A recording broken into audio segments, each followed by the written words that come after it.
আসসালামু আলাইকুম রহমতুল্লাহি ওয়া বারাকাতুহু।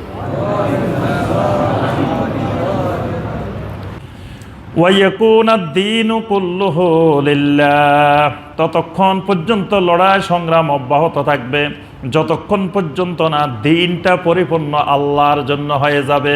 সুবহানাল্লাহ। দিন আল্লাহর জন্য হবে মানে কি? যতক্ষণ পর্যন্ত না তাওহীদ কায়েম হবে।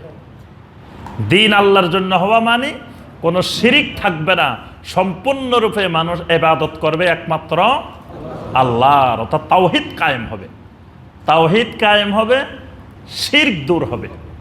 আচ্ছা, এবার আসেন ওয়া ইয়াকুনাদ-দীনু কুল্লুহু লিল্লাহ। তাহলে লড়াই সংগ্রাম আন্দোলন থাকবে কিসের জন্য? শিরিক দূর করার জন্য, তাওহীদ প্রতিষ্ঠা করার জন্য।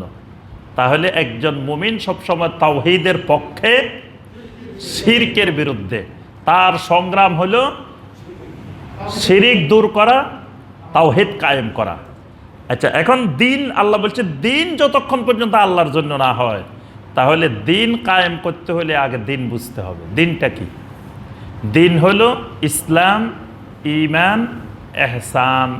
এই তিনটার সমন্বয় কি দিন। আমাদের দেখবেন ওই যে ঈমানের 3 মূলনীতি বইয়ের মধ্যে বিস্তারিত আলোচনা। হাদিসে জিবরিল আলাইহিস সালাম, জিবরিল আলাইহিস সালাম এসে নবী সাল্লাল্লাহু আলাইহি ওয়াসাল্লামকে এই 3টা জিনিস জিজ্ঞাসা করছে, ইসলাম কি, ঈমান কি, ইহসান কি। এরপরে জিবরিল আলাইহিস সালাম চলে গেছেন। যাওয়ার পরে নবী সাল্লাল্লাহু আলাইহি ওয়াসাল্লাম জিজ্ঞাসা করছেন, আতাদরি মানিস সাইল, তোমরা কি জানো এই লোকটাকে আমাকে প্রশ্ন করছিল? সাহাবায়ে কেরাম বলছেন আল্লাহু ওয়া রাসূলুহু আলাম। তখন নবী সাল্লাল্লাহু আলাইহি ওয়াসাল্লাম বলছেন, তিনি হলেন জিবরিল আলাইহিস সালাম, আতাকুম ইউআল্লিমুকুম দীনাকুম, তিনি তোমাদেরকে তোমাদের দিন শিখাইতে আসছেন। সুবহানাল্লাহ। তাহলে এখানে জিবরিল আলাইহিস সালাম যেটা শিখাইছেন সেটার নাম দিন। তাহলে দিন শিখতে হলে, দিন কায়েম করতে হলে ঈমান কায়েম করা লাগবে, ইসলাম কায়েম করা লাগবে, ইহসান কায়েম করা লাগবে। তাহলে আগে যদি আমার ইসলাম কায়েম করতে চাই আমি, তাহলে ইসলামের প্রথম জিনিস শাহাদাতে আল্লাহ ইলাহা ইল্লাল্লাহ ওয়া আন্না মুহাম্মাদুর রাসূলুল্লাহ, অর্থাৎ আকীদা, আকীদা বিশুদ্ধকরণ। এটাই হলো দিন কায়েমের মূল জিনিস। আকীদা বাদ দিয়ে শুধু আমল কায়েম করা দিন কায়েম না। আমার কথাটা বুঝাতে পারছি? ধরুন কোরআনে কারিমের মধ্যে আপনার কিছু আমলের কথা আছে, যেমন চুরি করলে কি করতে বলছে? ফাক্তাউ আইদিয়াহুমা, হাত কাটতে বলছে। তারপরে জানা বেবিচার করলে 100 বেত্রাঘাত, অবিবাহিত হইলে 100 বেত্রাঘাত করতে বলছেন। তারপরে বিবাহিত হইলে রজম করতে বলছেন। এরকম অনেক অপরাধের শাস্তি আছে না? তাহলে এই শাস্তিগুলো কায়েম করাই কি শুধু দিন কায়েম? কি কেউ কেউ মনে হয় কোরআনের এই দণ্ডবিধিগুলো কায়েম করলে দিন কায়েম হয়ে যায়।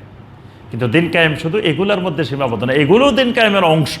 তবে দিন কায়েমের মৌলিক বিষয় হলো আকীদা কায়েম, ঈমান কায়েম। তারপরে মানুষের মৌলিক বিশ্বাস, আকীদা, এটা বিশুদ্ধকরণ। অর্থাৎ আকীদা বিশুদ্ধকরণটা দিন কায়েমের মৌলিক অংশ। কারণ সমাজে প্রতিষ্ঠা করতে হবে তাওহীদ, দূর করতে হবে শিরক। তা মানুষ যদি তাওহীদে না বুঝে, শিরকে না বুঝে, তা আমি কায়েমটা করব কি? এই জন্য আল্লাহ রাসূল সাল্লাল্লাহু আলাইহি সাল্লাম মক্কা মুকাররমায় রাষ্ট্রীয় ক্ষমতা পাওয়ার পরেও নবী সাল্লাল্লাহু আলাইহি সাল্লাম রাষ্ট্রীয় ক্ষমতা নেন নাই। কেন নেন নাই? কারণ এখন মক্কার জনগণ তাওহীদও বুঝে না, শিরকও বুঝে না। এখন নবী সাল্লাল্লাহু আলাইহি সাল্লাম রাষ্ট্রীয় দায়িত্ব নিয়ে তাহলে মন্ত্রী বানাইতে হবে কাদেরকে? আবু জাহেলকে মন্ত্রী বানানো লাগবে, আবু লাহাবকে মন্ত্রী বানানো লাগবে। তো এসব মন্ত্রী দিয়ে শিরকও দূর হবে না, তাওহীদও কায়েম হবে না। কারণ এরা তো তাওহীদও বুঝে না, শিরকও বুঝে না।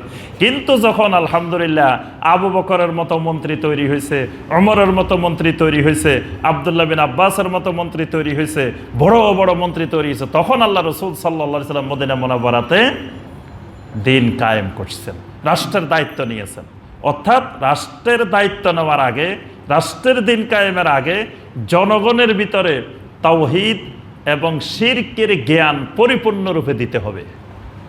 না দিলে আপনি যখনই ক্ষমতায় বসে বলবেন যে কালকে থেকে সব শিরক উচ্ছেদ, তো জনগণ তো শিরকের পক্ষে, জনগণই আন্দোলন করে আপনাকে ক্ষমতা থেকে সরাবে, বলবে যে আমাদের এরকম নেতা দরকার নেই। যে যারা আমাদের মাজারের বিরুদ্ধে কথা কয়, বলতেছে নাকি মাজার লাগবে না, এইরকম নেতা আমাদের দরকার নেই। অথচ কারণ সে তো এখনো শিরক বুঝে না, সে তো মনে করতেছে মাজারে সেজদা দেওয়া ইবাদত, মাজারে টাকা পয়সা দেওয়া ইবাদত, মাজারে সিন্নি দেওয়া ইবাদত, গরু ছাগল জবাই করা হে মনে করতেছে ইবাদত, কিন্তু আসলে তো এগুলো কি শিরক।